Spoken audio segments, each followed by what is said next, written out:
Going back to moto, yeah, I mean, I've taken people who've never seen a moto dirt bike in their life and took them to supercross, and you'll hear the average kind of moron go, well, it doesn't look that hard, right? Yeah. And I go, dude, you can't even walk the track, let alone ride it. I go, you'd walk off the face of the triple and fall flat on your face. You know how many dudes you hear in the stands talking to their chicks? Like, oh, I could do that. Yeah. It's like you go down and do track walk. You're like, holy shit, this looks way gnarly. Not only that could, was me. not That was only me. could you, my first A1. No, I'm like, bro, this is easy. I could do this. And I've been to K1 racing. I know how to handle myself. It's because the dudes that are doing it are badass and they make it look easy. Well, also too, if you've ever seen Jet Lawrence or Hunter Lawrence in real life, they look like Justin Bieber.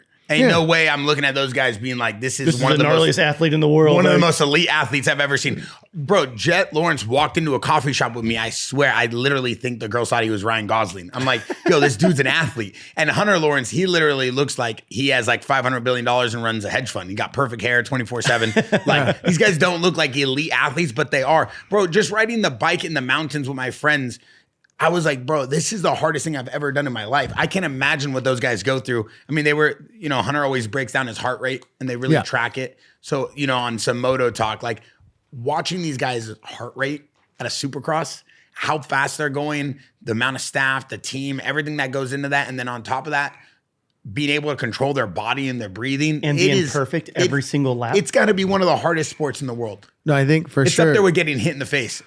Yeah, I think I feel like it's not that hard to get hit in the face. It's hard to be perfect through the whoops 20 laps in a row. It's hard not to get hit in the face. So I'll say this. Maybe it's not hard to get hit in the face. So the guys that lose, maybe it's not hard. But I think MMA is probably one of the most difficult things just because so many different martial arts you have to know now. You go against a guy like Hamza, you got to wrestle, you got to strike, you got to kick, you got to be insane cardio. But supercross has got to be up there with the hardest sports to do. Yeah, I mean, you've lived it your whole life, but just being a huge fan and watching it for 40 years of my life, you look at just even the so originally Moto Bookie, I sponsored a bunch of privateers. I'm a big privateer guy. I know that's contrary to like giving back, like gypsies, like, dude, they should just ditch the privateer dudes.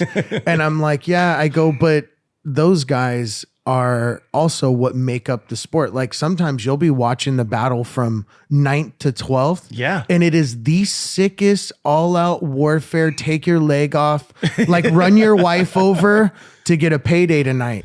So, you know, I think the whole sport, even the dudes in 12th, 13th, 14th place. I mean, obviously Jet's in a level of his own. That's for sure. You look at the top 15 dudes, every single one of those dudes is a light championship. Yeah. So, you know, any one of those dudes can win the supercross that night, whether it's their night or not. So then to have like the next 5 to 7 dudes like be privateers, it's like some of those privateers, that's how they get better, is riding with dudes that are better than them. Yeah. Like I get the whole like, hey, be aware when you're getting lapped. But when you're in a battle and you're battling for 10th and that's the money you're going to live on to get to the race next week, you're not paying attention. Like there's so much shit going through your head. It's hard to get out of the way. And part of that's the reason we created the app is you get them keyboard tough guys that are like, oh, homeboy's trash. All right, well, put your money up then. Yeah. If he's such trash.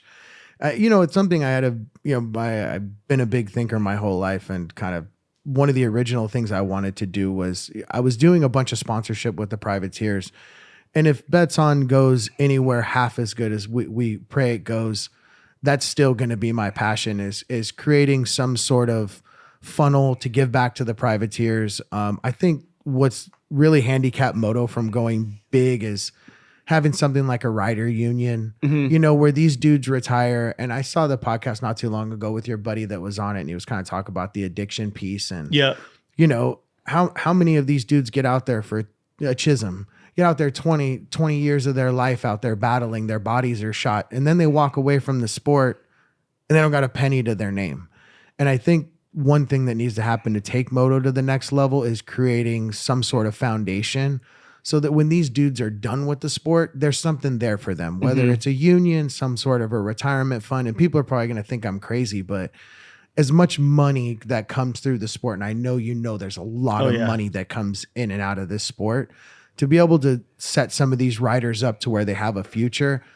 If I could play a role in that, I'd love to. You know, if I could take a portion of the proceeds from Bets On and go, hey, you know what? Every year we're going to give $100,000, and we're giving it out 10,000 a piece to 10 privateer riders, and we're going to create a fund though, so when a Ray or these dudes retire, they got a little bit of a nest egg to fall back on, just something. Because you see them, dude, and then you see guys that were battling in the top 10 or 15, and then 3 or 4 years later, they're like selling tires down at the local dealership. You're like, dude, how the heck were you part of filling the stadium year after year after year? And now you're done with it, and you don't even have money to make a car payment. There's a lot of greed in this industry.